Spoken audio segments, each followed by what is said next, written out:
तर आपण म्हणू शकतो की OA is equal to OB is equal to OC is equal to OD is equal to OE.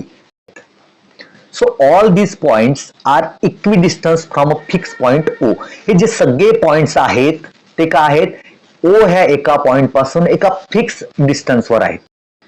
So now we can complete the definition. Circle is the set of point in a given plane which are at a fixed distance from a fixed point.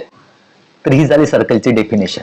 So this fix distance is called radius. आता हे जे fix distance आहे OA ह्याला काय म्हणतो आपण? त्याला आपण म्हणतो radius. So OA is the radius. How many such radii can we draw in a circle? आपण किती अशा प्रकारच्या रेडियस ड्रॉ करू शकतो एका सर्कलमध्ये? तर आन्सर आहे इन्फानाइट. तर आपण कितीतरी अनलिमिटेड रेडियस एका सर्कलमध्ये ड्रॉ करू शकतो.